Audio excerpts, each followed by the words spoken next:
اچھا میرے پاکستانیوں، آج سے 1 سال پہلے میں اپنی ڈائری اٹھا کے تو پرائم منسٹر ہاؤس سے گھر گیا تھا، اور اس کے پیچھے ایک بہت بڑی سازش تھی۔ سازش کچھ سال پہلے سے شروع ہوئی۔ میں ایک سربراہ کو مل رہا تھا مڈل ایسٹ سے، تو اس نے مجھے کہا کہ تمہیں پتہ ہے کہ تمہیں ہٹانے کی کوشش کر رہی ہے، اور جو تمہارا آرمی چیف ہے وہ تمہارے سے خوش نہیں ہے۔ تو میں بڑا حیران ہوا، میں تو سمجھا ہم ایک پیج پہ ہیں اور ہمیں تو کوئی سوچ بھی نہیں سکتا تھا۔ تو میں نے اس کو کہا تم کیا باتیں کر رہے ہو؟ مجھے کہ کانفرنس پہ ملا، تو جب ہم نے ریورس انجینئرنگ کی، جب سے ہماری گورنمنٹ گئی، اور میں نے پھر پیچھے سارا جائزہ لیا کہ کیا کیا ایونٹس ہوئے اور کس طرح کی سازش ہوئی اور کون کون اس میں ملوث تھا، لیکن ایک کردار جو سب سے جو اس کا ماسٹر مائنڈ تھا، تو وہ پھر آہستہ آہستہ ساری سمجھ آ گئی۔ کدھر کدھر دھوکے ہوئے ہمارے سے، کدھر کدھر ہمیں لال بتی کے پیچھے لگایا گیا، کدھر کدھر جھوٹ بولے گئے، اور ساری کوشش یہ تھی، پہلے سے پلان بنا ہوا تھا کہ مجھے ریپلیس کرنا تھا شہباز شریف سے۔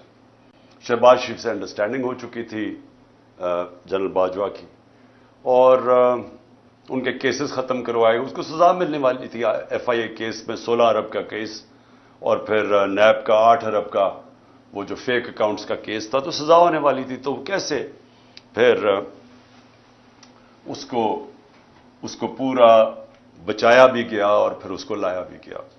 اور پھر جو ہم سمجھتے تھے کہ امریکہ سے سازش شروع ہوئی ہے، شروع وہاں سے نہیں ہوئی، شروع ادھر سے ہوئی تھی۔ انہوں نے حسین حقانی کو ہمارے گورنمنٹ نے ہائر کروایا گیا، میرے خلاف پروپیگنڈا کیا گیا، اور اس نے کہا کہ کیسے جنرل باجوہ کتنے اچھے ہیں اور پرو امریکہ ہے، اور عمران خان اینٹی امریکہ ہے، اور پھر ادھر سے وہ سائفر آیا۔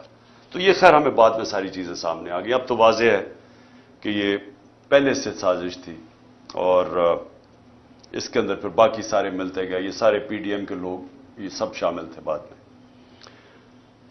آج کا ہمارا ہم نے وائٹ پیپر نکالا ہے، اس کا مقصد صرف یہ ہے بتانے کے لیے کہ 1 سال میں ہوا کیا پاکستان سے، پاکستان 1 سال پہلے کھڑا کدھر تھا اور آج کدھر پہنچ گیا۔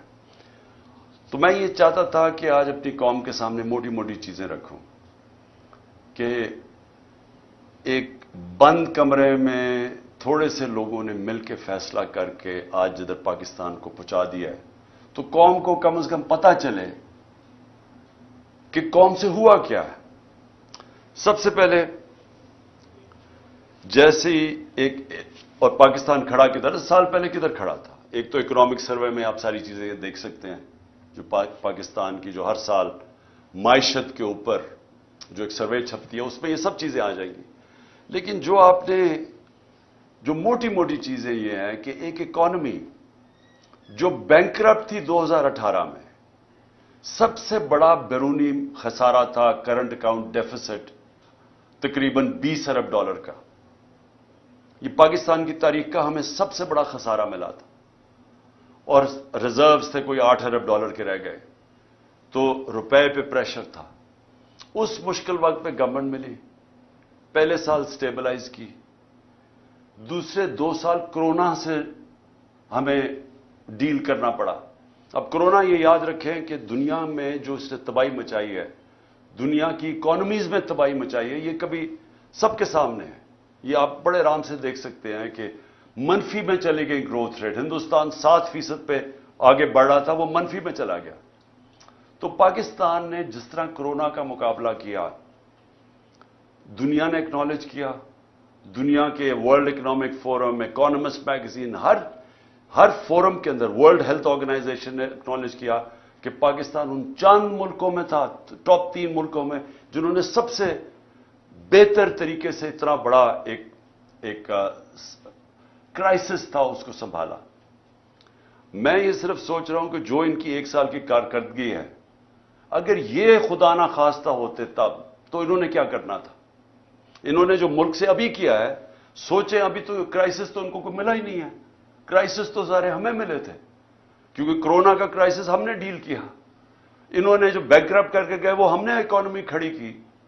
تو اگر یہ وہاں ہوتے تو انہوں نے سب سے پہلے تو لاک ڈاؤن لگا دینا تھا. ان کی سٹیٹمنٹس آ کے بند کر دو پاکستان کو. تو اگر وہ بند کر دیتے، آگے مشکل حالات تھے، تو یہاں تو لوگوں نے بھوکے مر جانا تھا.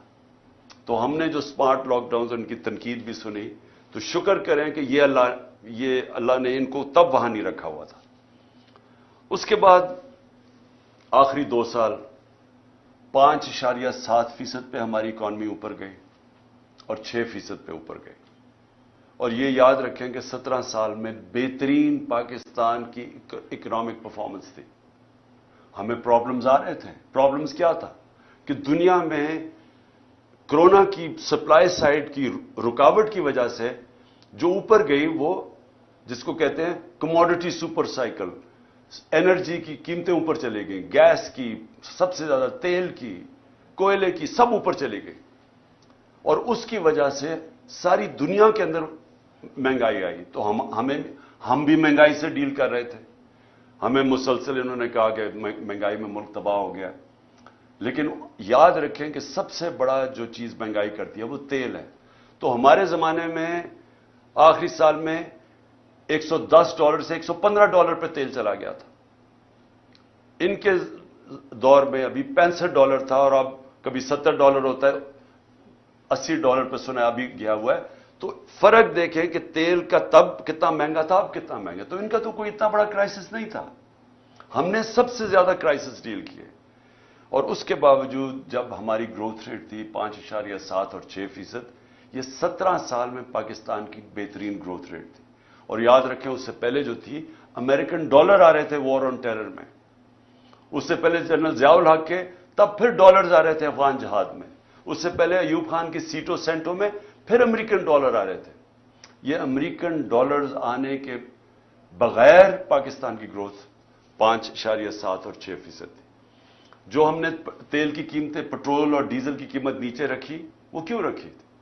کیونکہ ہم سمجھ رہے تھے کہ ببل ہے، یہ تھوڑی دیر کے نیچے آ جائے گا، لیکن ہماری اکانومی اتنا اونچ نیچ نہیں دے سکتی، اس لیے ہم نے سبسڈائز کی. کیونکہ ہم نے روس سے جب میں وہاں گیا، میں نے صدر پوٹن سے جب ملاقات ہوئی، ہم نے ان کو بتایا کہ ہمارے ملک میں یہ آپ کی ٹینشن کی وجہ سے تبھی تیل کی قیمتیں اوپر چلی گئی تھی. تو انہوں نے پھر اپنا انرجی منسٹر بھیجا، حماد اظہر سے ملاقات ہوئی، اور ہماری انڈرسٹینڈنگ یہ تھی کہ ہم نے جس طرح ہندوستان سستا تیل روس سے لے رہا تھا، پاکستان نے بھی لینا تھا. اور بدقسمتی سے آتے ساتھ ہی آپ کو پتا ہے کہ سازش شروع ہو گئی. واپس آئے تو ووٹ آف نو کانفیڈنس ہو گئی، اور اس کے بعد ہماری گورنمنٹ چند ہفتوں میں چلی گئی. تو وہ بیچ میں چیزیں رہ گئی. ہمارا ٹیررزم، جو اتنا آج کل ٹیررزم کی بات کر رہے ہیں، یاد رکھیں ہم ٹیررزم سے ٹورزم پہ گئے تھے. ہمارے 3.5 سال میں دہشت گردی دیکھ لیں اور آج دیکھ لیں. اور جب جو امریکہ نکلا افغانستان سے، تو وہ بہترین ٹائم تھا اس وقت کہ افغان گورنمنٹ کے ساتھ کوآپریٹ کر کے ہم اس ملک کے اندر جو دہشت گردی جو تھوڑی بہت بھی تھی، اس کے اوپر بھی قابو پا سکتے تھے. لیکن کچھ نہیں کیا گیا. انہوں نے کوئی نہ، ان کے پاس ٹائم تھا سوچنے کا، نہ کچھ تھا، کیونکہ آئے تھے صرف ایک مقصد کے لیے، اپنے کرپشن کیسز ختم کرنے کے لیے. نہ انہوں نے اکانومی کا روڈ میپ دیا، نہ ان کو کوئی فکر تھی کہ یہ جو واپس آ رہے ہیں، جب طالبان گورنمنٹ آئی تو انہوں نے کہا واپس جائیں TTP کو. تو جب وہ واپس آ رہے تھے، نہ سوچا کہ ان کو ریہیبلیٹیٹ کیسے کرنا ہے. ان کو تو اس کی فکر ہی نہیں تھی. یہ تو پڑ گئے اپنے کرپشن کیسز پہ آتے ساتھ ہی. پہلی کیبنٹ کی میٹنگ کے اندر انہوں نے آتے ساتھ ہی اپنے جناب ECL پہ جو رکھے ہوئے تھے وہ ختم کیا. 60% کیبنٹ جو نہیں آئی وہ ضمانت پہ تھی، کرپشن کے کیسز تھے. تو انہوں نے تو صرف آتے ساتھ ہی اپنی کرپشن کیسز ختم کیے، اور پھر اسمبلی میں جا کے نیب کا قانون پاس کر کے 1100 ارب روپے کے کرپشن کے کیسز اپنے ختم کیے. ہمارے 3 سالوں میں نیب نے 480 ارب روپے کرپشن کا ریکور کیا تھا. ہماری ایوریج آ رہی تھی 160 ارب روپیہ سال کا. سب سے زیادہ ہمارے دور میں ہم نے نیب نے پیسے ریکور کیے تھے جو کرپشن کے تھے. انہوں نے آتے ساتھ ہی پہلے نیب کو ختم کیا، نیب کے اوپر آدمی بٹھایا، جب وہ بٹھایا اس نے بھی دیکھا کہ میرے سے غلط کام کروا رہے ہیں، اس نے ریزائن کیا. یعنی نیب کا ادارہ تباہ کیا آتے ساتھ ہی، کیونکہ ان کو سب کو ڈر تھا نیب سے. تو امینڈمنٹ بھی پاس کی، پھر اپنا آدمی رکھایا، وہ بھی نہیں چلا. اس کے بعد ایف آئی اے کو انہوں نے تباہ کیا آتے ساتھ ہی، کیونکہ شہباز شریف نے پھنس جانا تھا. مقصود چپڑاسی اور وہ جو 16 ارب روپے کے کرپشن کیس تھے. ایف آئی اے پہلے رائے طاہر کو لے کے آئے آئی جی، جو نہیں، رائے طاہر پہلے سے تھا، اس سے غلط کام کروانے کی کوشش کی، اس نے ریزائن کیا. پھر آدمی لے کے آئے، پھر ساری ایف آئی اے کو صرف لگا دیا ہم سب کے اوپر، ہمارے اوپر کیسز کرنے کے لیے. ایف آئی اے کا ادارہ ختم کیا اپنے آپ کو بچانے کے لیے 16 ارب کیسز کے اور اپنا آدمی اور وکٹمائزیشن کے لیے. نیب، ایف آئی اے گئی، پارلیمنٹ ختم ہو گئی، کیونکہ جب راجہ ریاض بن گیا اپوزیشن لیڈر تو اس کا مطلب اپوزیشن تو ختم ہو گئی. تو پارلیمنٹ تو چلتی نہیں اپوزیشن کے بغیر، تو وہ ختم ہوئی. پھر الیکشن کمیشن، اس کو انہوں نے استعمال کیا صرف اور صرف کہ کسی طرح وہ ان کو الیکشن جتا دے. توشہ خانہ کیس کر دے عمران خان کے اوپر، فورن فنڈنگ کیس کر دے. اب وہ فورن فنڈنگ کیس ہی ختم ہو گیا. اب پتہ چلا کہ وہ فورن فنڈنگ ہی نہیں تھا، وہ کچھ اور تھا. اب ہائی کورٹ نے، ایک جج صاحب نے کہا کہ جی بتائیں، جو عمران خان کے اوپر میڈیا ٹرائل کر رہے تھے وہ بھی رہ گیا بیچ میں. ابھی توشہ خانہ بھی ختم ہوگا، وہ بھی پتہ چلے گا کہ اس الیکشن کمیشن نے ان کو خوش کرنے کے لیے میرے پہ کیس کیا تھا. اور پھنس جائیں گے یہ اب، کیونکہ توشہ خانہ کا ریکارڈ سارا اویلیبل ہے. تو توشہ خانہ کا جب ریکارڈ اویلیبل ہے، انہوں نے اپنے پیر پہ کلہاڑی مار دی ہے، کیونکہ اس میں نواز شریف اور زرداری نے پھنس جانا ہے توشہ خانہ میں. اور انشاءاللہ ان کی جو گاڑیاں انہوں نے چوری کی ہیں وہ بھی ہم سامنے لے کے آئیں گے. اس کے بعد میڈیا، جو ایک ستون ہوتا ہے ڈیموکریسی کا، اس کے اوپر واردات شروع ہوئی. عمران خان اور پی ٹی آئی کا بلیک آؤٹ شروع ہو گیا میڈیا میں. ہمارے دور پہ کہتے ہیں کہ جی میڈیا کے اوپر پابندی تھی. جتنی آزادی ہمارے دور میں میڈیا کے اوپر تھی، میں چیلنج کرتا ہوں، پاکستان کی تاریخ میں نہیں تھی. کھل میڈیا نے جس طرح ہمیں اٹیک کیا، میرے پہ، سب پہ، میرے گھر والوں پہ، کبھی ایسا میڈیا کا اٹیک نہیں تھا. ہنی مون پیریڈ بھی نہیں ملا، پہلے دن سے اٹیک شروع کر دیا. اور جیسی ہماری گورنمنٹ گئی، میڈیا کو ٹوٹل کنٹرول کیا گیا. خود ٹیلی فون جایا کرتا تھا نامعلوم صاحب سے کہ جناب عمران خان کو نہیں دکھانا. ان کو اونرز کو ٹیلی فون کر کے کہا جاتا تھا کہ اس کو نہیں تم نے دکھانا. جو 2-3 چینلز تھی وہ جو دکھا رہی تھی، ان کے اوپر آپ پریشر ڈال کے ان کو بھی بند کروا دیا کہ آپ نے بھی نہیں دکھانا، لائیو عمران خان کی کوریج نہیں دکھانی. جو سب سے بڑی پارٹی پاکستان کی ہے، اس کے لیڈر کو کیسے ایک ڈیموکریسی کے اندر آپ میڈیا سے بلیک آؤٹ کروا دیتے ہیں، اس کی سپیچز نہیں دکھانے دیتے. اور یہ بھی آپ، یہ لائیو نہیں جائے گا کیونکہ ان کو خوف ہے کہ پتہ نہیں وہ کیا کہہ دے گا. تو اتنا خوف ہے فریڈم آف سپیچ سے. اور میں آج یاد کرانا چاہتا ہوں ہر وہ ہمارا صحافی جو ہمارے دور میں کہتا تھا کہ جی دیکھیں یہاں پابندیاں لگ رہی ہیں. میں چیلنج کرتا ہوں کہ آج اور کمپیئر کریں. میں کہتا ہوں پاکستان کی جمہوریت کی تاریخ میں کبھی ایسی پابندیاں نہیں لگی جو آج لگی ہوئی ہیں ہمارے اوپر. تو میڈیا انہوں نے کر دیا. پھر فنڈامنٹل رائٹس، بنیادی حقوق. 25 مئی کو سے شروع ہوتا ہے. لوگوں کے گھروں میں پولیس گھس کے، پی ٹی آئی کے ایم پیز لوگوں کے گھروں میں گھس کے، نہ چادر نہ چادر دیواری، وہاں جا کے جو انہوں نے جس طرح تشدد کیا، لوگوں کو اٹھایا. ایک 11 سال کے بچے کو لے کر جا رہے ہیں جیل میں کیونکہ باپ نہیں تھا. ایک گھر میں اٹیک کر دیا انہوں نے. وہ ایک میجر صاحب تھے، ان کو کیا پتا کون آ رہا ہے گھر میں. کوئی کسی کے گھر میں رات دروازہ توڑ کے گھستا اندر، اس نے گولی مار دی، اس نے سمجھا کوئی ڈاکو آ رہا ہے. اس کو پکڑ کے اس کے بیٹے کو انہوں نے جو تشدد کیا پولیس نے، جو بیٹے سے کیا. میں 6 مہینے کے بعد بیٹے کو ملا، اس نے کہا میں ابھی بھی میں رات کو سو نہیں سکتا، اتنا انہوں نے میرے ظلم کیا. اس کے بعد 25 مئی کو جو عورتیں بچوں کے اوپر انہوں نے وہاں دیکھ رہے ہیں کہ فیملیز آئی ہوئی ہیں. تحریک انصاف کی کیسے یہ کہہ سکتے ہیں کہ ہم کسی بھی انتشار کے اندر ہم ملوث ہوں؟ کیونکہ جو پارٹی الیکشن چاہتی ہے وہ انتشار کیوں چاہے گی؟ ہم تو پہلے دن سے کہہ رہے ہیں کہ پاکستان کے مسئلے الیکشن میں، وہ انتشار کیوں چاہے گی؟ لیکن ہر جگہ ہمارے اوپر انہوں نے ہمیں کوشش کی کہ کسی طرح ہم ریئیکٹ کریں، ہمارے اوپر ٹیئر گیسنگ یا جو بھی کریں تاکہ یہ کہہ سکیں کہ تحریک انصاف انتشار پھیلا رہی ہے. تاکہ اور کیسز بنائیں اور کسی طرح الیکشن نہ ہو ملک میں کہ جی فضا نہیں ہے، سیکیورٹی سچویشن نہیں ہے. تو ہمارے پاس تب سے شروع ہوئے. پھر اس کے بعد ہر جگہ اور بنتے گئے، کیسز بنتے گئے. میرے اوپر آج 144 کیس بن چکے ہیں. میرے اور علی امین کے اوپر، دونوں کے اوپر انہوں نے غداری کا کیس بنا دیا. میرے اوپر غداری کا کیس یہ ہے کہ جناب میں نے اپنی کئی تقریر میں، کوئی ایک میجسٹریٹ کہہ رہا ہے کہ میں اتوار کو آفس تھا جب کوئی ہونا نہیں چاہیے تھا. میں نے اور میرے سٹاف نے دیکھا کہ عمران خان نے کوئی ایسی توہین کر دی ہے ادارے کی، کیونکہ میں نے ڈرٹی ہیری کا ہے اور میں نے سائیکوپیتھ کا ہے. اس کے اوپر میرے اوپر غداری کا پرچہ کر دیا. میں آج جو یہ کر رہے ہیں، میں ان سے سوال پوچھتا ہوں کہ آپ کو پتہ ہے کہ آپ پاکستان کو کتنا نقصان پہنچا رہے ہیں ان چیزوں سے؟ ساری دنیا میں یہ جب جاتا ہے کہ آپ نے ڈرٹی ہیری اور سائیکوپیتھ اس نے تقریر میں کہنے کی وجہ سے ایک غداری کا پرچہ کر دیا جائے ایکس پرائم منسٹر پہ. اس کا پتہ ہے پاکستان کو نقصان کتنا ہے؟ کیونکہ دنیا مذاق اڑا رہی ہے پاکستان کا، ہمیں بنانا ریپبلک سمجھ رہی ہے. 144 پرچے، جس میں 40 دہشت گردی کے پرچے میرے اوپر ہیں. یہ ساری دنیا، باہر کی چینلز ساری انٹرسٹ ہے، یہ ساری چیزوں کی رپورٹنگ ہوتی ہے. تو کس کا آج پاکستان کا کیا امیج باہر جا رہا ہے کہ پاکستان کے اندر بنانا ریپبلک ہے؟ یا کوئی قانون ہی نہیں ہے، کوئی بنیادی حقوق کی حفاظت ہی نہیں ہے، جمہوریت ہی نہیں ہے. اور سارے ہمارے ایک وقت پہ 3100 ہمارے کارکنوں کو پکڑ کے جیلوں میں ڈال دیا. ایک طرف الیکشن اناؤنس ہوا ایک طرف ورکرز کو پکڑ کے جیلوں میں ڈال رہے ہیں. اس کے بعد سوشل میڈیا کے لوگوں کو اٹھا رہے ہیں، اغوا کر رہے ہیں، وہ غائب ہو جاتے ہیں. ہمارا اظہر ماشوانی غائب ہو گیا 7-8 دنوں کے لیے، پتہ ہی نہیں کدھر گیا. ساری فیملی، گھر والے میرے سے پوچھ رہے ہیں.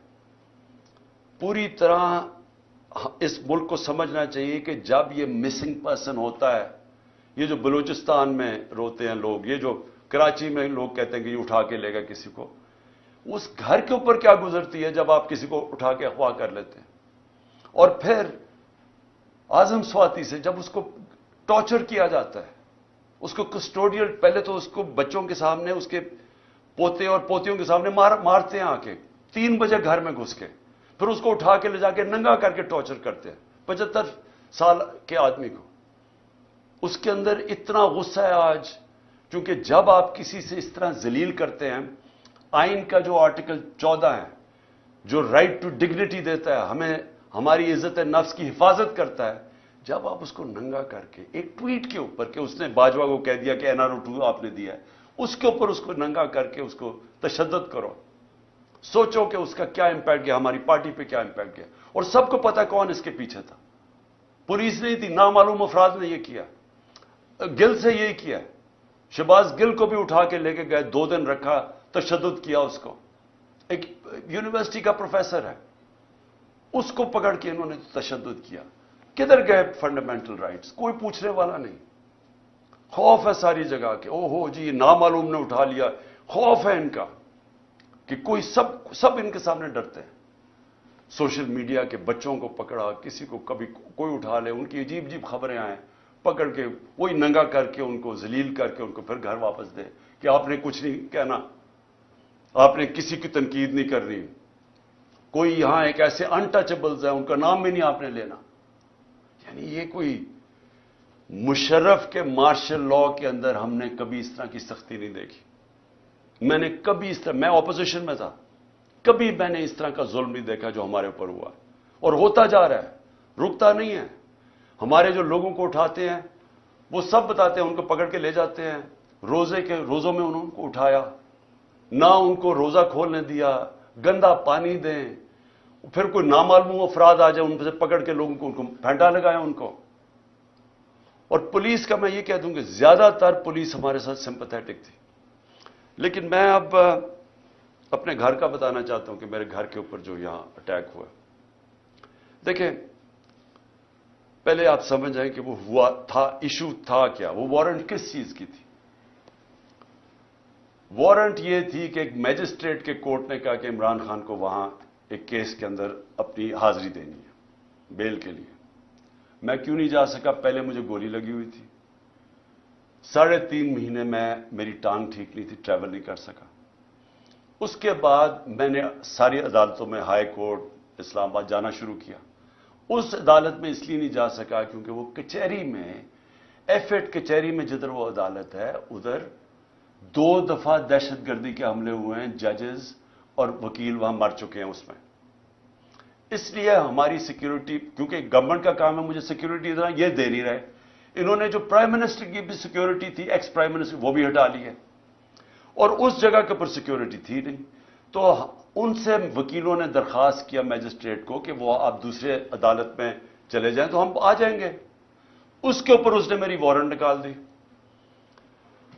وارنٹ نکلی تھی بنی گالا کے لیے، لے کے آنا تھی، اور انسپیکٹر نے وارنٹ لے کے آنا تھا. وہ ڈی آئی جی وہ بنی گالا کی وارنٹ لے کے یہاں جاتا ہے، اس کا پروسیجر ہی بالکل غلط ہے. پہلے تو وارنٹ یہ تھی کہ عدالت میں آنا تھا 18 کو، وہ میں ویسے ہی جا رہا تھا عدالت میں. لیکن وہ وارنٹ یہ 3-4 دن پہلے آ گئے یہاں کہ جی آپ کو ہم نے اریسٹ کرنا ہے. بالکل غلط تھا، غیر قانونی تھا. اس کے بعد انہوں نے جب یہاں پولیس فوج جمع کر دی، جس طرح کہ دنیا کا سب سے بڑا دہشت گرد یہاں چھپا ہوا ہے، 3 طرف سے پولیس. تو شام کو میں نے وکیل کے ذریعے اشتیاق خان جو پریزیڈنٹ ہے لاہور بار ہائی کورٹ کا، اس نے میں نے ایشورٹی بانڈ دیا کہ میں پہنچ رہا ہوں وہاں 18 کو، اور جب وہ ایشورٹی بانڈ مل جائے قانون کے مطابق اریسٹ نہیں کر سکتے. وہ سی پی او وہ لیتا ہی نہیں ہے بانڈ، کیونکہ نیت کچھ اور تھی. نیت کیا تھی یہ ذرا میں آپ سب کو بتا دوں. نیت ان کی یہ تھی کہ 2 قسم کے ان کے سامنے ماڈل تھے جو میرے اوپر آزمائے. پہلے تھا سلمان تاثیر کا قتل. وہ دینی انتہا پسند ہیں جو وزیر آباد جس کے نام پہ انہوں نے یہ پلان کر کے کیا ہوا تھا. پہلے انہوں نے ایک کیمپین چلائی کہ عمران نے توہین مذہب کر دی ہے.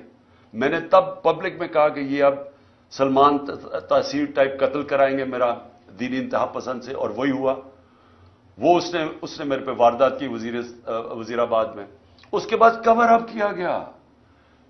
پہلے تو میری ایف آئی آر نہیں رجسٹر کی. مجھے پتا تھا وہ کون 3 لوگ ہیں جو پیچھے تھے، کیونکہ میں تو پہلے سے کہہ رہا تھا کہ یہ میرے اوپر واردات ہونی ہے. اس کے بعد جب واردات ہوگی انہوں نے سیبوٹاج کیا جے آئی ٹی کی، کیونکہ اگر وہ فائنڈنگ سامنے آ جاتی تو پتا چل گیا تھا 3 شوٹر ہیں، ایک تھا ہی نہیں. تو وہ دینی انتہا پسند کا جو انہوں نے بوگی بنائی تھی وہ تو ختم ہو گئی تھی. تو انہوں نے وہ سیبوٹاج کی. کون تھے پیچھے؟ وہ طاقتور جو سارے پاکستان میں وہ طاقتور جو فیصلہ کرتا وہی ہوتا ہے، وہ پیچھے تھے. اس کے بعد اگلا پلان بنتا ہے یہ جو میرے گھر پہ یہ اٹیک، یہ دوسرا ماڈل تھا مرتضی بھٹو ٹائپ قتل، کہ انہوں نے اٹیک کرنا تھا، یہاں ہو رہا ہے، اور اسی کے اندر جناب عمران خان کو قتل ہو گیا. تو وہ مرتضی بھٹو کا ماڈل تھا. یہاں پہلے کیا، ساری رات اٹیک کرتے رہے، اتنی پولیس رینجرز، جس طرح کا انہوں نے کیا سب غیر قانونی تھا. مقصد کچھ اور تھا. مقصد یا قتل کرنے کا تھا، یا پھر اٹھا کے جیل کے اندر کوئی زہر دے دینی تھی، جو کہ ان کا وہ جس طرح 4 وہ مرے ہیں ہارٹ اٹیک سے شہباز شریف کے گواہی، وہ دوسرا وہ ماڈل تھا. اس کے بعد میں جاتا ہوں اسلام آباد، ادھر دوسرا پلان، پھر مرتضی بھٹو پلان بنا ہوا تھا. اندر پہلے انہوں نے مجھے اکیلا کرنا تھا، اندر جانا تھا، وہاں رینجرز پولیس بھرے ہوئے تھے، نامعلوم افراد. تو وہ تو شکر ہے ہمارے اندر جو وکیل تھے ان کو بھی مارا، شبلی فراز کو مارا وہاں. اور اس نے جلدی سے انہوں نے آ کے بتایا کہ یہاں نہ ہو، یہاں تو ٹریپ ہے، ڈیتھ ٹریپ ہے. وہ اللہ نے وہاں سے بچایا.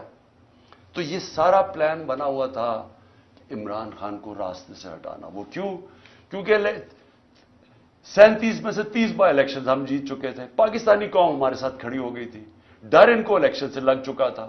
الیکشن سے یہ بھاگ رہے تھے، اور اس الیکشن سے بھاگنے کے لیے ان کو ڈر یہ تھا کہ اگر اس کو جیل میں بھی ڈالتے ہیں تو اس کی پاپولیرٹی اوپر چلی جائے گی، لہٰذا اس کو قتل کرو، راستے سے ہٹاؤ. تو یہ جو 144 کیسز ہیں یہ سارا اسی کی کڑی ہے. پھر اسی دور میں میڈیا کا کیا، یعنی جو بنیادی حقوق تو تباہ کر دیے انہوں نے. جو ابھی علی امین کو پکڑا، علی امین کو کس طرح پکڑا؟ اس کو پولیس، اس کا جو ڈی پی او پکڑنے آیا، اس نے سٹیٹمنٹ دی کہ جو بھی ہو جائے میں نے اس کو پکڑ کے لے کے جانا ہے، عدالت بھی نہ اسے جانے تھے.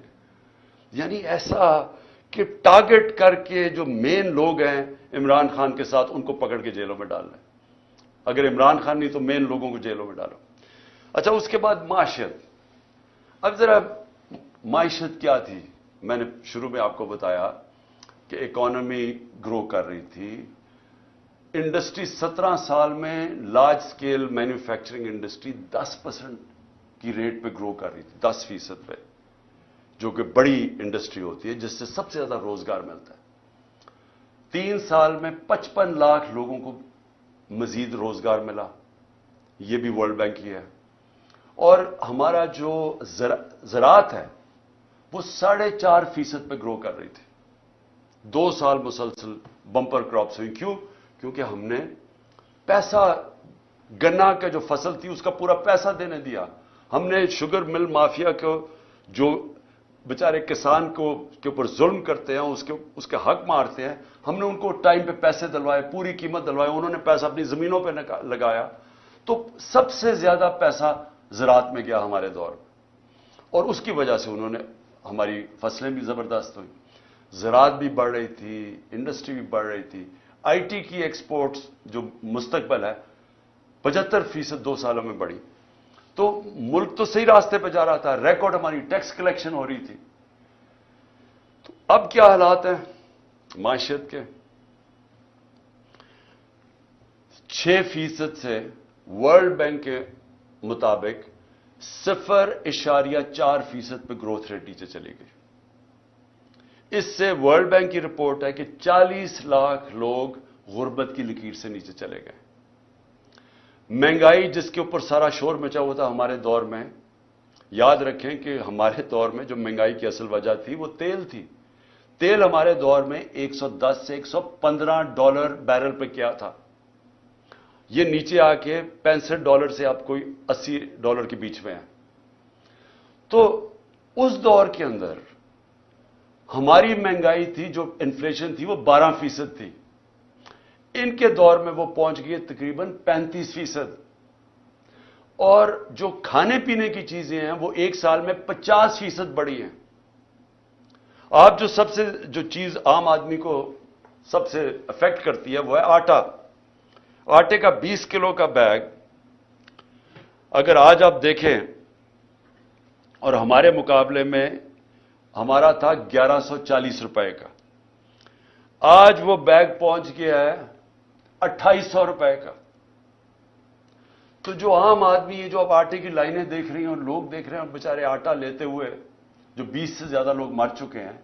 جو بنیادی چیز ہے، پہلے بے روزگاری بھی بڑھ گئی، ویسے کھانے پینے کی چیزیں 50% بڑھ گئی، اور اس کے اوپر آٹا جو بنیادی چیز ہے اس کی قیمت دگنی سے زیادہ ہو گئی. اس کا مطلب یہ کہ لوگوں کے اس وقت سب سے برے حالات ہیں، اور یہ بڑھتے جا رہے ہیں. مہنگائی بڑھتی جا رہی ہے کیونکہ رک تو نہیں رہی. روپیہ 100 روپے سے زیادہ ڈالر مہنگا ہو چکا ہے. روپیہ 100 روپیہ گر چکا ہے. اور پھر سے میں یاد کرا دوں کہ جو باہر بیٹھے ہوئے ہیں، جو لنڈن میں بیٹھے ہوئے ہیں، جن کی اربوں ڈالرز کی پراپرٹیز ہیں، جن کے ڈالر میں پیسے ہیں، ان میں اضافہ ہو گیا 100 روپیہ. اور جو پاکستان کے اندر اس وقت جو عام آدمی جن کے آپ کے روپیوں میں پیسے ہیں، وہ ڈالر کے مقابلے میں 100 روپیہ کم ہو گیا. اگر آپ یہ سمجھیں نا کہ 100 روپیہ آپ کے پاس بینک میں پڑا ہوا تھا، تو صرف 65 روپے اس کی خریدار کی قیمت رہ گئی ہے. ایکسپورٹس 10% گر گئی ہیں. ہماری ایکسپورٹس آخری 2-3 سالوں میں بڑھتی جا رہی تھی.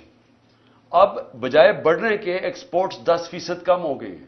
اس کا مطلب کہ ہمیں اور زیادہ مسئلہ ڈالرز کا آنے والا ہے، کیونکہ ہم اب قرضے تو لے رہے ہیں، لیکن قرضے واپس کرنے کے لیے جو ہمارے پاس دولت میں اضافہ ہونا چاہیے، یعنی ایکسپورٹس میں اضافہ اور ریمیٹنسز میں، وہ بجائے بڑھنے کے وہ یا رک گیا یا کم ہو گیا. تو ڈالرز تو کم آ رہے ہیں اور قرضے بڑھتے جا رہے ہیں. اور انڈسٹری جو سب سے خطرناک ہے پاکستان میں، کہ آپ کی دولت میں اضافہ انڈسٹریلائزیشن سے ہوتا ہے. جو ہماری انڈسٹری بڑھتی جا رہی تھی, جو لارج سکیل مینوفیکچرنگ 10% بڑھ رہی تھی, وہ آج 50% انڈسٹری بند ہو چکی ہے. اور جو آج انڈسٹری کا حال ہے, اس کا اب ڈائریکٹ امپیکٹ پڑ رہا ہے. جس طرح میں نے کہا, ہمارے دور میں یہ صرف سال پہلے فیصل آباد میں پوچھیں, ان کو ٹیکسٹائل انڈسٹری کا اسکلڈ ورکر نہیں مل رہا تھا, مزدور نہیں مل رہا تھا. اور آج آپ دیکھ لیں کہ ٹیکسٹائل انڈسٹری کے حالات کیا ہیں. اچھا جی, پھر اب آخر میں پہنچ رہا ہوں کہ 1 سال کے اندر معیشت بھی بیٹھ گئی, میڈیا بھی بند کر دیا, ہمارے جو بنیادی حقوق ہیں ان کی بھی تباہی کر دی,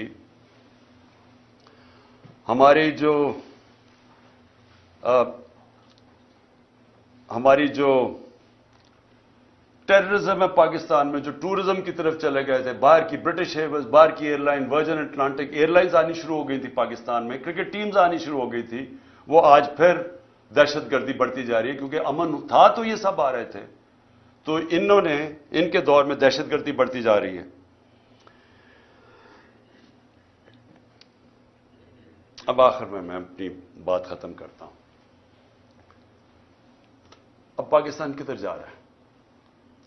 ساری قوم کو ہمیں اب سوچنا چاہیے کہ ہمارا ملک جا کدھر رہا ہے.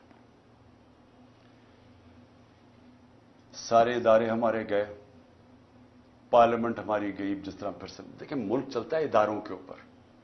پارلیمنٹ ایک ادارہ ہے, پارلیمنٹ کی آج حیثیت ختم ہو گئی ہے. آج پارلیمنٹ کے اندر کورم ہی پورا نہیں ہوتا, تو اس کو کوئی شوق ہی نہیں ہے پارلیمنٹ میں, اس کا مقصد ہی ختم ہو گیا جب اپوزیشن ختم ہو گئی.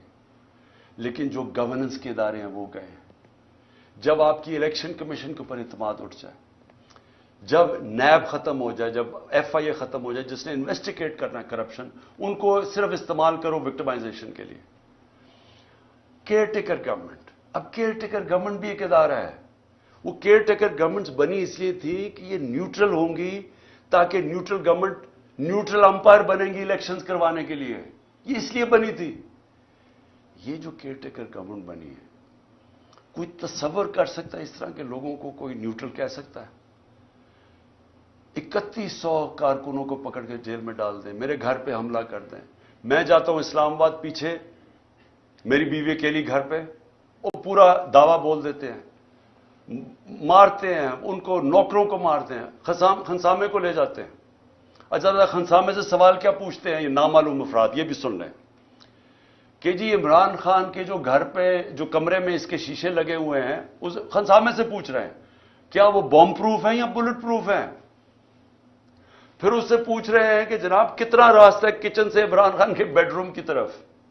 یہ خنسامے سے سوالات پوچھ رہے ہیں. وہ اور ہے کہ وہ کھاتا کیا ہے, تاکہ وہ زہر دینے کے لیے پتہ چل جائے کھاتا کیا ہے. یہ ہمارے ملک کے حالات ہیں.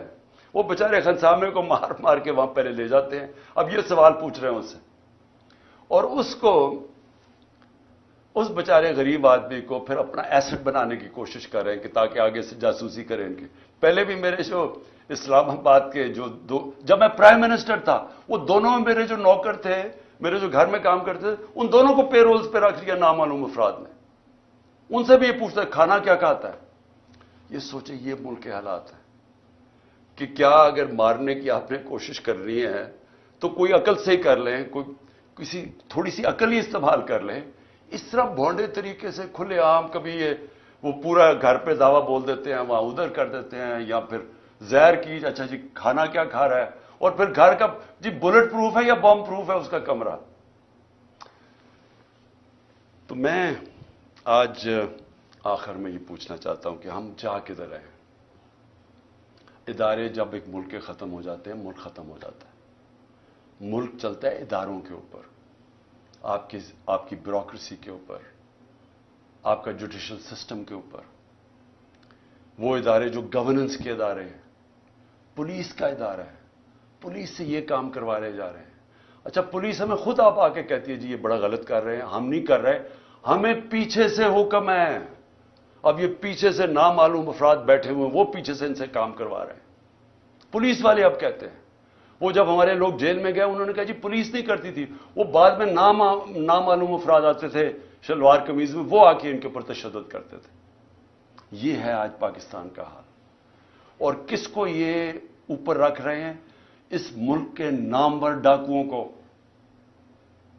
جن کی سارے پراپرٹیز باہر پڑی ہیں, جن کا پیسہ باہر پڑا ہے, 30 سال سے منی لانڈرنگ کر کے باہر پیسہ لے کے جا رہے ہیں, ان کو بچانے کے لیے ملک کے ادارے بھی ختم کیے جا رہے ہیں, سارے انسانوں کے بنیادی حقوق ختم کیے جا رہے ہیں, سارے اداروں پہ پریشر ڈال رہے ہیں کہ کسی طرح ہم ان کو قبول کر لیں اور کرش کرنے کی کوشش کر رہے ہیں تحریک انصاف کو. ایسے پولیٹیکل پارٹیز کرش نہیں ہوتی. میں یہ آج ساروں کو پیغام دے رہا ہوں, یہ صرف اور صرف ہم ملک کو نقصان پہنچا رہے ہیں. فاطمہ جناح کا جب الیکشن ہوا ایوب خان سے, تو یہ حربے استعمال کیے گئے اس کو ہرانے کے لیے. اس کا کیا ہوا نقصان؟ ادھر سے شروع ہوا ایسٹ پاکستان کی علیحدگی. مجیب الرحمان ان کے ساتھ تھے, فاطمہ جناح کے ساتھ. ایسٹ پاکستان نے فاطمہ جناح کو ووٹ دیا تھا. یہاں حربے استعمال کر کے اس کو ہرایا گیا. کیا نتیجہ ہوا اس کا؟ ملک ٹوٹ گیا, کیونکہ وہی مجیب الرحمان آخر میں الیکشن سویپ کر گیا, کیونکہ انہوں نے کہا یہاں تو جمہوریت ہی نہیں ہے, یہاں تو ہماری آواز ہی نہیں ہے. اور جب وہ الیکشن جیت گیا, election free and fair election وہ جیت گیا, 1970 کا الیکشن سب سمجھتے ہیں فری اینڈ فیئر. وہ جب جیت گیا اس کی مینڈیٹ ہی مانگنا, ملک ٹوٹ گیا. اب وہی حربے پھر استعمال کیے جا رہے ہیں کہ جو سب سے بڑی جماعت ہے اس کے ڈر سے کہ وہ الیکشن نہ جیت جائے, سارے پاکستان کا نظام کا بیڑا غرق کر رہے ہیں. ہر وہ ادارہ ختم کر رہے ہیں کہ کسی طرح ان کو جتا دے, چوروں کو, ان کو کسی طرح یا الیکشن ہونا یا یہ جیتے نا. یہ جو اب سپریم کورٹ سے ہو رہا ہے, میں سوال یہ پوچھتا ہوں کہ میں نے آئین دیکھ کے, وکیلوں کو کنسلٹ کر کے, آئین کے مطابق میں نے اپنی گورنمنٹ جب ڈیزالو کی, اور اس لیے کہ ہم کام نہیں کر سکتے تھے اور ہم یہ سمجھتے تھے کہ الیکشن ایک ہی راستہ ہے, اور ابھی میں سمجھتا ہوں کہ الیکشن کے بغیر کوئی دوسرا راستہ نہیں ہے. ہم اپنی گورنمنٹ ڈیزالو کرتے ہیں, ادھر سے پتا چلتا ہے جی وہ اور ایشو اٹھ جاتا ہے کہ جی وہ 100 موٹو یا نہیں 100 موٹو. بھی 100 موٹو میں تو ہماری گورنمنٹ گئی تھی 1 سال پہلے, 100 موٹو میں تو گئی تھی, یہی ججز تھے, تب وہ ٹھیک تھا. اب وہ 100 موٹو لیتے تو اب کہتے جی وہ بجائے یہ فیصلہ کریں جی 90 دن کے اندر الیکشن ہونے چاہیے یا نہیں, کیا آئین کیا کہتا ہے؟ تو آئین تو واضح ہے. بجائے اس کے اوپر بات کرنے کہ کبھی کوئی جی آپس میں ججز کو تقسیم کروا دو, ان کی آپس میں انتشار کروا دو, ملک کا بیڑا غرق کروا دو, کسی طرح الیکشن نہ ہو. وہ باہر بیٹھا ہوا جو ہے, اور یہ زرداری, میں بتاؤں ان کا پاکستان میں انٹرسٹ کیا. میں پھر سے پوچھتا ہوں, چھٹیاں باہر, جب اقتدار سے نکلتے ہیں پھر باہر بھاگ جاتے ہیں, بڑے بڑے محلوں میں وہاں رہ رہے ہیں, شاپنگ باہر ہیں, سرجریز باہر ہیں, سب کچھ باہر ہے, بزنسز باہر ہیں, اس کے بچے 2 باہر کہتے ہیں پاکستان نیشنل ہی نہیں ہے. 3 دفعہ پرائم منسٹر کے بیٹے کہتے ہیں پاکستان نیشنل اس لیے نہیں ہے, یہ جواب ہی نہیں دے سکتے کہ اربوں روپے کی پراپرٹیز کدھر سے آئیں ان کے پاس. اور وہ بیٹھ کے فیصلے کر رہے ہیں پاکستان پہ, اور وہ فیصلہ کر رہے ہیں لنڈن پلان کے تحت کہ کیونکہ میں الیکشن نہیں جیت سکتا اس لیے الیکشن نہ کرواؤ اور پی ٹی آئی کو کرش کرو. اور وہ کہہ رہے ہیں کہ میں یہ جو میری اگریمنٹ ہے وہ پوری کرو, اور اس میں یہ چل رہا ہے, ملک کا بیڑا غرق ہو رہا ہے, اکانومی بیٹھ رہی, کوئی فکر نہیں ہے کہ ملک کی معیشت تباہ ہو رہی ہے. نہ پاکستان, 80% پاکستان کا بزنس مین کہتا ہے کہ ہمیں اس گورنمنٹ پہ اعتماد ہی نہیں ہے, لیکن پھر ان کو بٹھایا ہوا نہیں جی وہ تو ابھی اکتوبر میں نہیں آ گیا, الیکشن اور آگے جا رہے ہیں, جب تک یہ جیتیں گے نہیں. جب تک غلط فہمی یہ ہے کہ کہیں یہ لوگ تھوڑی دیر کے بعد شاید ان کو اچھا سمجھنا شروع ہو جائے. وہ کیسے اچھا سمجھیں گے؟ کون سی چیز کریں گے کہ ملک کو اس دلدل سے نکالیں گے؟ ان کے پاس تو راستہ ہی کوئی نہیں. آپ اور ان کے لیے ملک کے آئین کو بھی نقصان پہنچانے کی کوشش ہو رہی ہے, عدلیہ کو بھی تقسیم کرنے کی, ادارے بھی ختم, فنڈامنٹل رائٹس بھی ختم, ہمارے اوپر بھی 144 کیسز. اور پھر سے میں کہتا ہوں کہ ملک کا مذاق اڑا ساری دنیا میں, ساری دنیا میں پاکستان. اب کیا مجھے یہ بتائیں, جب یہ کہے گئے, گورنمنٹ کہے گی کہ ہم سپریم کورٹ کا فیصلہ نہیں مانتے, تو کس انویسٹر نے پاکستان میں آنا ہے؟ جب آپ ایک انویسٹر کو جب پاکستان کی جسٹس سسٹم میں اعتماد ہی نہیں ہے, وہ کون اپنا پیسہ لے کے آئے گا پاکستان میں؟ پاکستانی اپنا پیسہ باہر لے کے جا رہے ہیں, وہ جا کے باہر انویسٹ کر رہے ہیں. اور پھر جس ملک کے اندر اگر یہ چیزیں وہ سنیں کہ ایک ایکس پرائم منسٹر کو غداری میں اس لیے اس کے اوپر کیس کر دیا کیونکہ اس نے ڈرٹی ہیری اور وہ سائیکوپیتھ لکھ دیا ہے. دنیا مذاق اڑائے گی. اس کو بنانا ریپبلک کہتے ہیں. بنانا ریپبلکس میں انویسٹمنٹ نہیں آتی. بنانا ریپبلکس میں سے سارے ان کے لوگ پیسے چوری کر کے باہر بھیج دیتے ہیں, منی لانڈرنگ کرتے ہیں. وہاں ساری جگہ شریف اور زرداری بیٹھے ہوئے ہیں. اس لیے میں آج آخر میں یہ بات کہتا ہوں کہ جو ملک ہمارا ایک سال میں جہاں آج پہنچا ہے, کوئی سوال پوچھے گا اس آدمی سے جس نے کہا جی عمران خان بڑا خطرناک ہے اس لیے میں نے فیصلہ کیا, اور اس لیے اس نے فیصلہ نہیں کیا, اس نے فیصلہ اور وجوہات سے کیا تھا. وہ ایکسٹینشن اس کا بہت بڑا وجہ تھی. وہ اپنی ایکسٹینشن چاہتا تھا. شہباز شریف نے اسے شیورٹی دی ہوئی تھی. وہ اور بات ہے کہ نواز شریف اڑ گیا. پلان سارا ایکسٹینشن کا تھا. یہ سارا ڈرامہ اس کے لیے ہوا ہے, ذات کے لیے ہوا ہے. یہ ملک کو آج پہنچایا صرف اپنے ذاتی مفادات کے لیے, اور پوری سازش اس کے لیے کی گئی تھی. تو آج کوئی پوچھے گا اس کو کہ جدھر آج پاکستان ہے 9 لاکھ لوگ ہمارے پروفیشنل ملک چھوڑ کے چلے گئے ہیں یہ پچھلے چند مہینے میں. امید چلی گئی ہے پاکستان سے. شوکت خانم سے 4 ہمارے کنسلٹنٹس چھوڑ گئے ہیں. یاد رکھیں کہ جو کینسر کے ڈاکٹرز ہوتے ہیں دنیا میں ان کی ڈیمانڈ ہوتی ہے.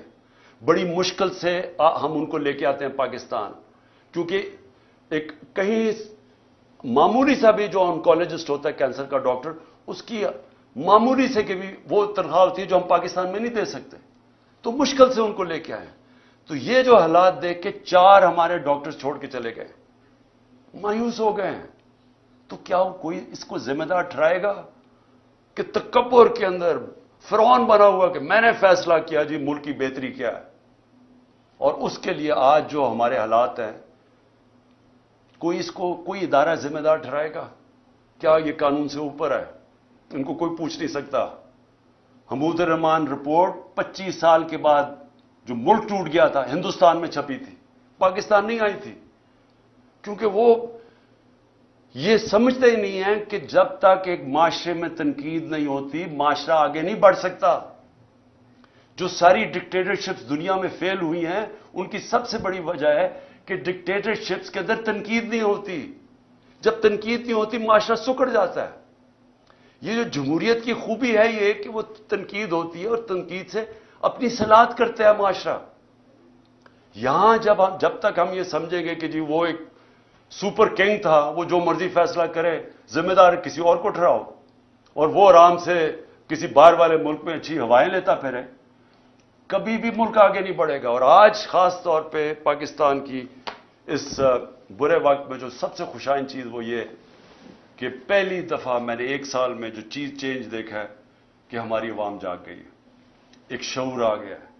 ہمارا نوجوان سوشل میڈیا کی وجہ سے اور یہ 1 سال کی کیمپین میں وہ نوجوان ایک ایشو سمجھ گیا, بچے سمجھ گئے ایشوز, اسکول کے بچے, وہ شعور ہے جو کبھی پہلے بڑوں میں نہیں تھا. اور اس سے بھی بڑی چیز کہ ہماری خواتین گھروں کے اندر انقلاب آ گیا. میں سمجھتا ہوں کہ یہ سب سے خوشائن چیز ہے جب ایک قوم جاگ جاتی ہے اور جب اس کو سمجھ آ جاتی ہے حقیقی آزادی کیا ہے. حقیقی آزادی انصاف سے آتی ہے. جب ایک معاشرے میں آپ کے بنیادی حقوق کی حفاظت کرتا ہے آپ کے عدالتوں کا نظام, وہ لوگ آزاد ہو جاتے ہیں. وہ اس کو لیول پلینگ فیلڈ کہتے ہیں. وہ معاشری ترقی کرتے ہیں. تو اس وقت لوگ سب سمجھ بیٹھے ہیں کہ ہمیں آزادی چاہیے, ہم بنیادی حقوق چاہیے, ہمیں انصاف چاہیے. ہمیں یہ جو کلاس ہے قانون کے اوپر بیٹھی ہوئی ہم اس کو تسلیم نہیں کرتے.